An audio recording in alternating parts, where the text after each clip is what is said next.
Hi, it's Darlene Morgan with Tinge of Bravery. Find us on Apple, Spotify, Facebook, YouTube, and occasionally Instagram. So thanks for tuning in. Definitely subscribe or share and like us. We appreciate everyone that hops on here and views our videos. I appreciate it so much. Okay, it's been a couple of weeks since I have recorded anything. It takes me a while. I wish it didn't because there's so many times that I'm driving down the road and it just hits me like that emotion, that raw transparency where I want to just record and tell you exactly what's on my mind. And the moment I get to that stopping point, which is usually a practice or a game, the feeling's gone.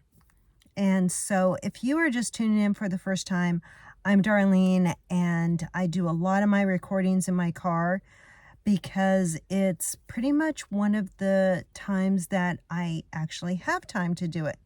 If I'm not at a ball game, I'm at my shop. If I'm not at those two places, I'm at home making dinner or doing yard work or doing something for my girls. So it is an absolutely wonderful life. I'm a single mom and been single for several years now. I've dated a few guys, but been divorced since 2017. And my girl's dad, who is my ex, he passed away very unexpectedly in 2018.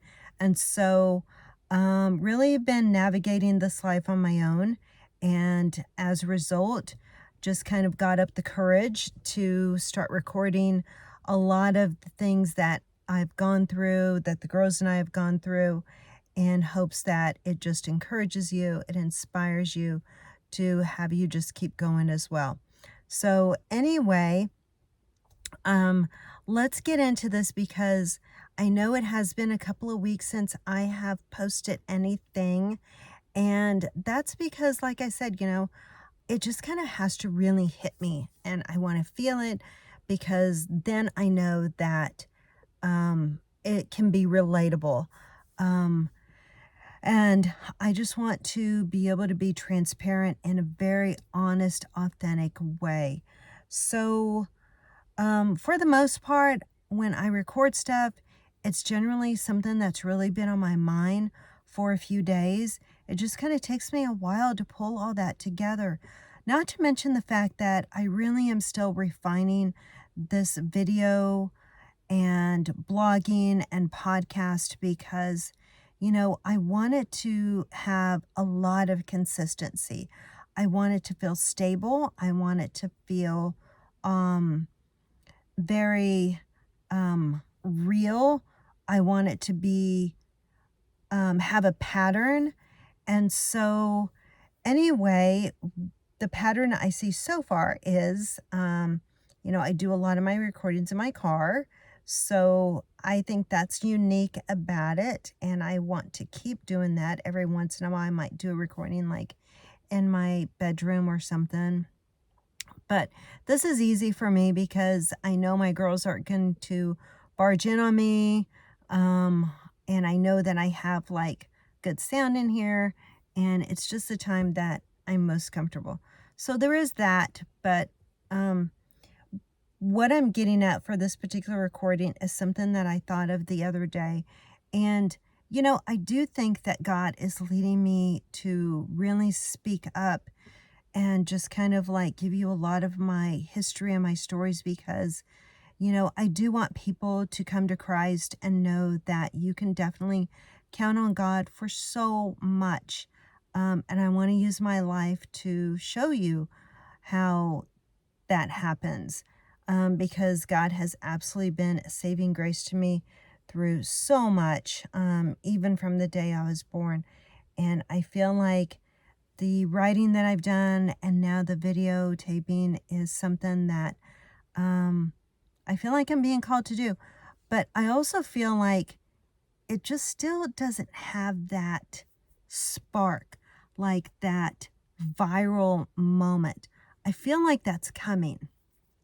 And, there's times when I record stuff where I know, okay, it's just substance. It's just what has happened. It's what on my mind. But I feel like one of these days I'm going to hit that moment where I'm going to tell you something and you're just going to be like, yes, that's what we needed to hear. And now I'm going to share it. So, anyway, I hope this is it because I'm going to go into kind of more of a letter type recording today um, because that came to me the other day that I was at work and I was listening to a couple of songs that I've been listening to over and over again. Um, and, I'm just one of those persons that, when I hear a song, it just resonates with me and everything that I may be going through at the particular time. And as I was listening to this song, that's when my emotions just really come through and I could just say anything and everything. And that's when I should just get the phone out and just start talking because I think that's really what you want to hear. I think you want to hear it like right when it's happening. But most of the time other things are happening and I don't know, maybe I just need to get away, even if it's just a 5-minute video. I don't know. But I'm working on it. I'm trying to get brave, hence the title to my podcast. And so, anyway, as I was saying, I was working and I was listening to a song. And we are coming up on the death of the girl's dad, my ex, here on July 20th. So, a lot of emotions, a lot of feelings, a lot of thoughts are really starting to come to the surface. I think about him every single day. Anytime that the girls are doing something or we see something, we hear a song, we see one of the, company trucks that he used to drive. And so it's not like it's just, this time of year that, we're coming up on, the anniversary of his death. And I really dislike that title, anniversary, because that makes me think of a celebration. I don't look at it that way. Some people think death is a celebration. I'm going off on a tangent, but I'm just telling you what I think. I don't know how else to reference it. The day he died. We are coming up on that in July. And so as I was working, I thought, what if it's the letters to him? What if it's all my conversations that I have with him, when I'm alone and I'm praying or I'm at the Ball Diamonds and, I'm just kind of like talking to him in my mind and my thoughts. What if that's where this is supposed to go? Like it's everything that I wanted to say to him. Because, if you think about it, after someone dies, if you had like this really strong relationship with them and all of a sudden they pass away before you've gotten to tell them everything, or you've gotten to tell them you're really sorry, or you forgive them, it just sticks with you. And so that's where I'm at. That's who I am. That's where I'm at right now. Ever since he died, there's a lot of things that I've wanted to say. There's a lot of things I think I would have done differently in our marriage had I known, but that's not how it works. And so maybe that's where this is supposed to go. I bring it up because, yeah, as that did occur to me, I'm like, okay, maybe that's what God wants me to do. Maybe that's where I connect with people is, through just telling my story to, the girl's dad. I'll reference him as C. Maybe it's just all those thoughts that we want to get out and somehow we can't. So I'm going to speak them. I write him a letter maybe once or twice a year, and I post it on my page. And since we did just have Father's Day, I wanted to write him a letter, and I started to, and I decided, okay, what if I spoke it this time and that's how I put it out there? Because, I don't know, maybe that's what I need to do. So it was Father's Day. We were really, we had, a few things going on most of the day. Most of the day, the girls and I were doing a lot of things around the house. And at the last minute, I decided I was selling this trailer that I have in my backyard that I used to use to haul my lawnmower around. I put it on Facebook, and like less than 10 minutes later, I had a guy and his wife show up to purchase it. Well, it took them a while, but they responded within 10 minutes because I had it priced really low. But anyway, they showed up, and lo and behold, they knew the girl's dad. They knew C's dad. They knew C's brother. Wow, I'm kind of all over the place, but you get the idea. They knew his brother. And it just made me realize I haven't written that letter. And usually I update him on everything that's the girls are going through. And you know what? I'm just going to cut to it and start it right here. So here it goes. Dear CW, it's Father's Day, or it was, and I haven't written to you in a while. And I know this might be kind of strange, but whatever, we do what we think is right in the moment. But I'm writing this to you because, or I'm talking this to you because I always like updating you on things. But anyway, we met someone the other day that knows your brother, and I just thought it was such a cool connection. And Olivia was there, and it just really kind of lit her up because, I think we're always looking for that connection when somebody passes away. And ever since you have passed away, I feel like we're just constantly looking for that connection back to you. So this guy comes along and lives way out north, tells us he knows your brother, and your brother gave his son an RC car, and they meet up at this RC track when it's the off season from the races and stuff. And they were just so gracious and nice and just personable. And, it really meant a lot to Olivia. And I just think, like I said, I think we're always looking for that connection back to you.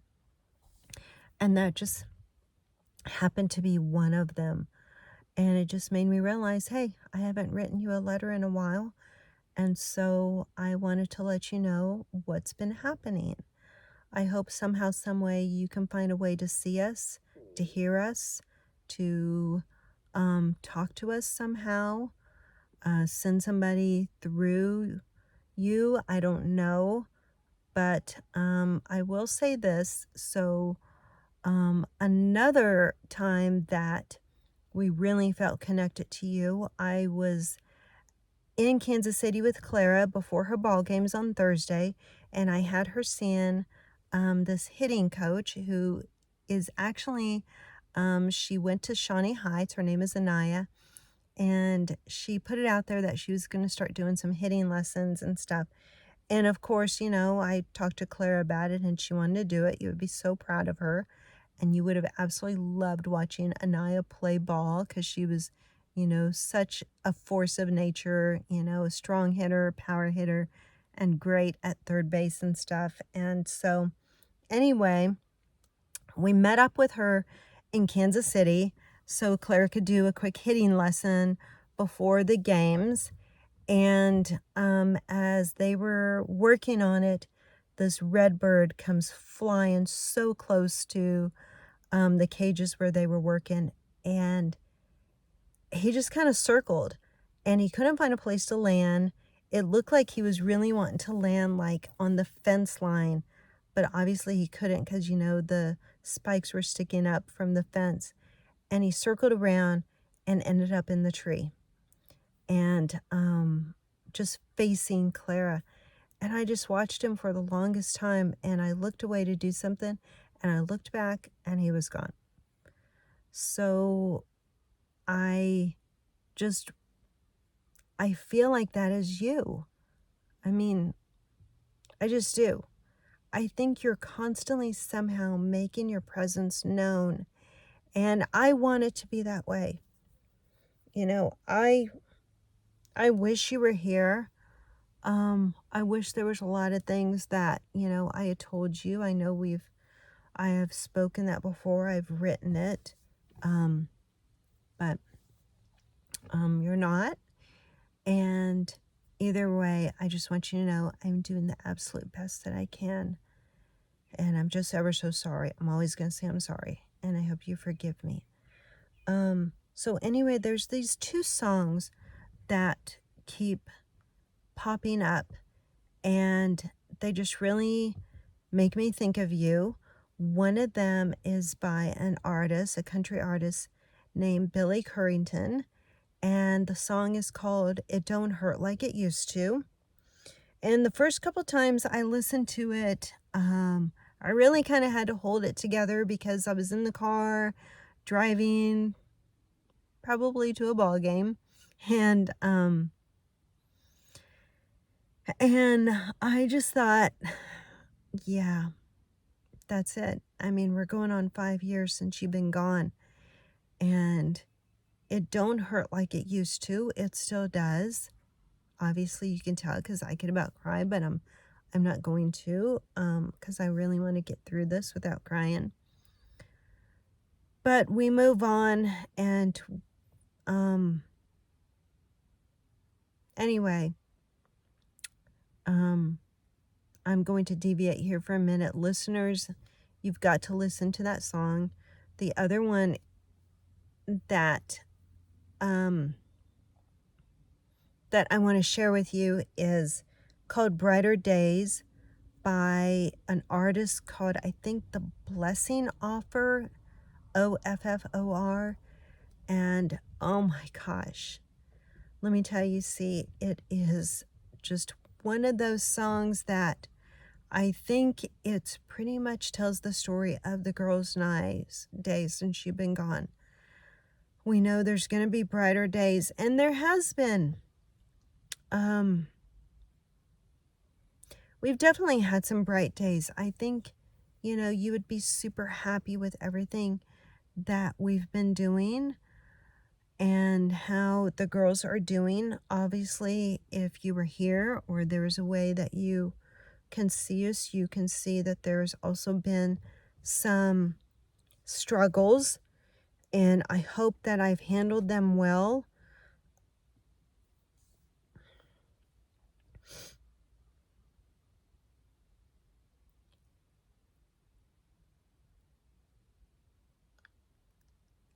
I think so. I think I've handled them okay. And I'm trying to establish, really good conversation with the girls so they know how much I love them, the reasons that I set limits or I put rules in place is because I love them so much, or maybe because family history. And maybe it's something that I can get into sometime when, I want to reveal more. But right now, if I was writing this letter, and I would start talking to you about the girls. So, okay, let's start with Clara. Clara is 14, as you know, and man, she is just, she's turning into quite the athlete. Let me just tell you that. We are actually at her practice now.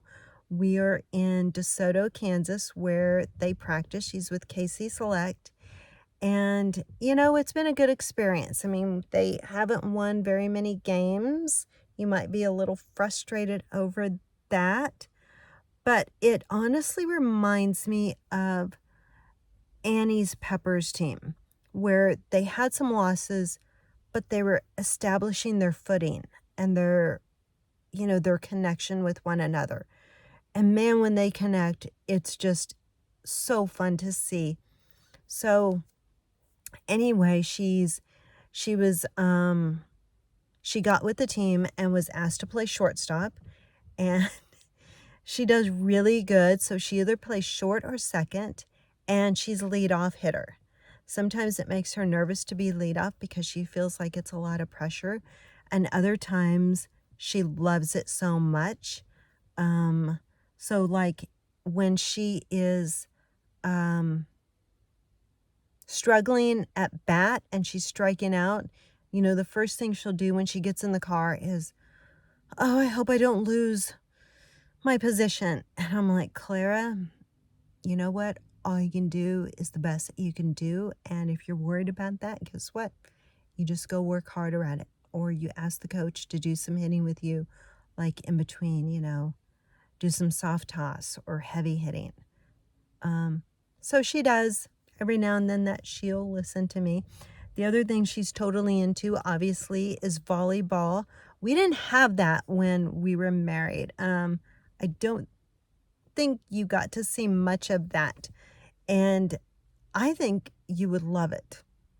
I think if you saw Clara and this athleticism she shows for the game, I think you would be so freaking excited. Even if you didn't know the game, you would probably figure it out because that's who you were.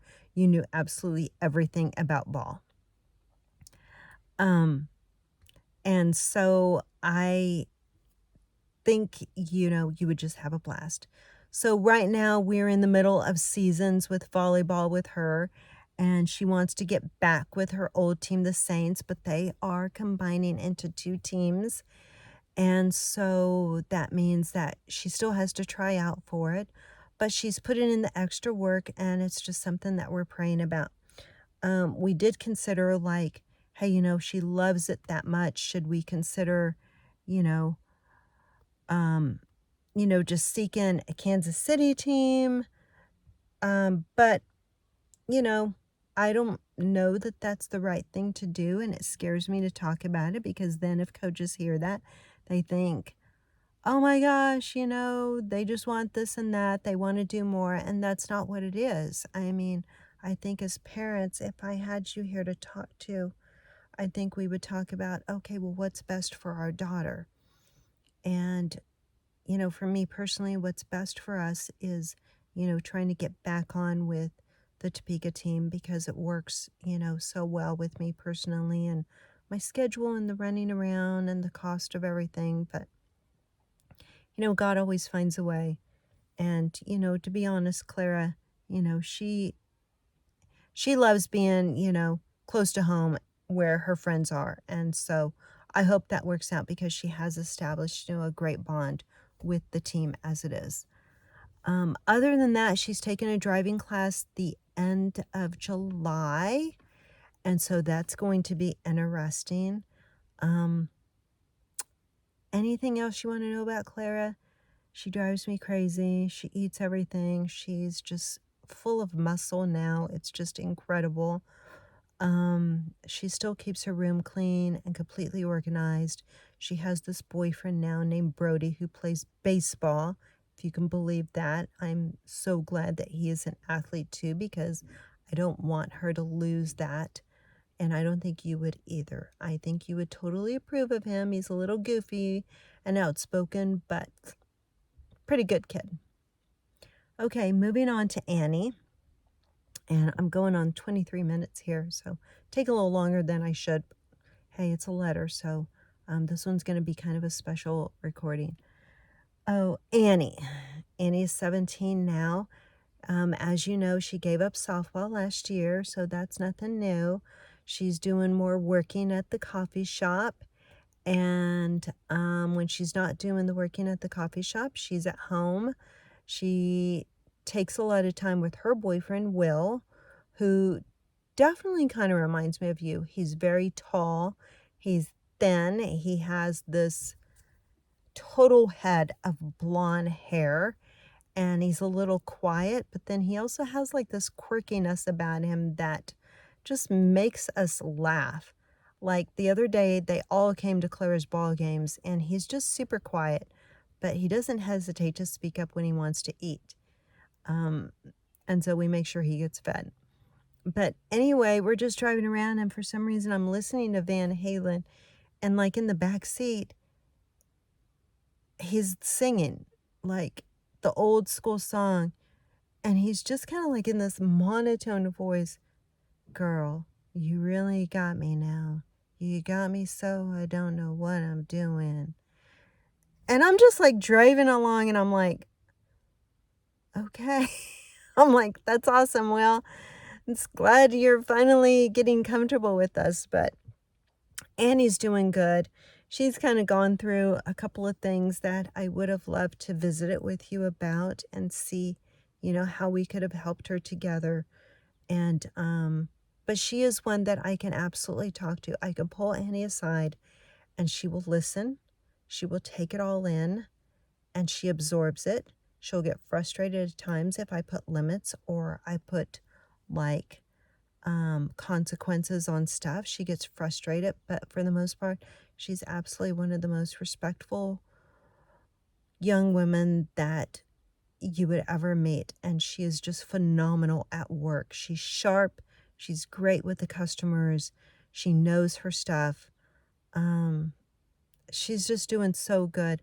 She goes to the gym every now and then with Erica, who is Chris's daughter. And she's just kind of developed, a great friendship with her. Um, as you know, Shawnee Heights went to state, and Annie, though not playing ball, she decided to be the softball manager. You would have loved that, even though she wasn't playing. I know you would have been there no matter what anyway, watching the whole thing play out. Allie got to pitch. Gracie got to pitch, Gracie Proctor. Yeah, you'd been like, what? These are girls that I used to coach. And so just so much that you're missing out on, and I wish you could see, but somehow, some way, I think you're witnessing it, and Annie is experiencing it. So she's definitely living vicariously for you. Olivia, can you believe it? Olivia is moving into her second year of college, and she is doing phenomenal. I mean, she's just getting all A's. She's getting involved. She loves her study of psychology. She went to Argentina in January. Yes, we made that happen. Do not ask me how. Literally, by the grace of God, is how it happened. And one of these days, I want her to tell you all about that visit that she had because it was tremendous and it's her story to tell. She is dating someone. He is at Baker on a soccer scholarship, and his name is Ewan, and he's wonderful. I mean, he just blends in with our family and is just so kind and mannerly and just jumps in to help do dishes, take trash out. He takes care of Olivia. He just really cares. He cares so much that his family invited her back to the UK, which is where he's from, in Wales. And yeah, they paid for her plane ticket. I gave her some money while she was there, and off she went.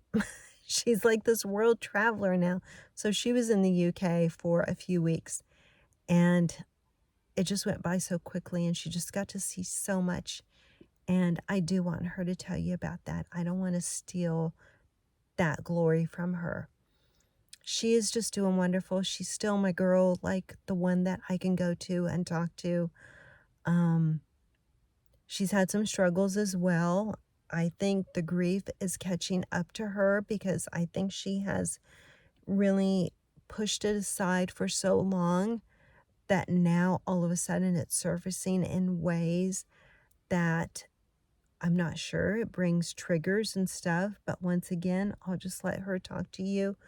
All I know is that I pray with her. I pray to God. I talk to you, and we just got to be there for her. I love having her around whenever I possibly can. I wanted her here with me tonight at Clara's ball practice just because, I don't know, I just like having her by my side. I like having all the girls by my side whenever we're doing things. And guess what? They're just getting older and they're having their own lives. She had to work tonight. She's a coach for a First Tee golf program for kids in Topeka, and you would just love it. I mean, you would be so proud of her and you would love watching it as well. So anyway, going on 29 minutes, so not horrible, but that's the girls. I can tell you more later, but that's who they are and what they're doing, and somehow, some way, I will always say that I wish you could see it. Anyway, I'm doing fine. I feel like because there's so much that I go through, that I think about you, that I think about all the things that I wish I could have done. I think it's part of the reason why I still am a single person. I've dated a few guys, and it just, I don't know. I'm just like this protective mom, and the girls say I just find something wrong in everybody, and I apologize to the guys if you are seeing this and you're hearing it. I am so sorry. Trust me, I'm this mama bear. And I think too much about my ex. I think too much about you, see, and what I should have done and what I shouldn't have done. So please forgive me. I'm sorry. I hope you had a happy Father's Day in heaven, whatever it was you were doing. I hope you were tossing the ball around with someone. I hope you were going on a run with our dog Brady. I hope you were looking down on us. I hope that was you, the cardinal that comes around.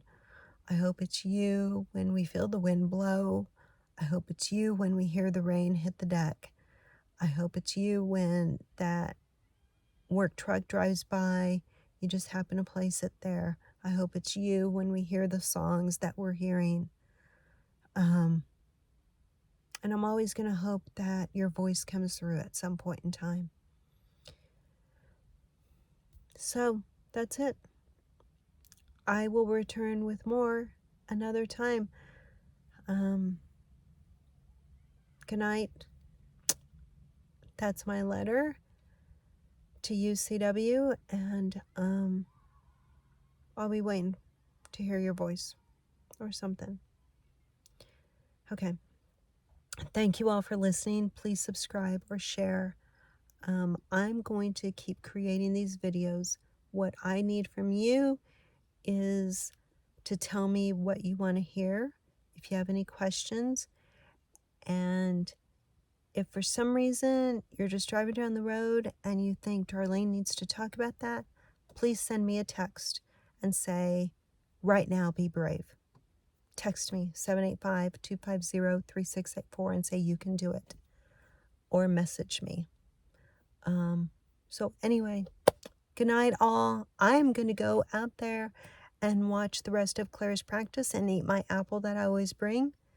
Appreciate you. Seek Christ in all that you do. Know that with him, all things are possible, because if I can get to this point, so can you. All right, take care all. God bless you. Thank you so much for letting me talk for so long, for 33 minutes. All right. Talk to you later. Bye.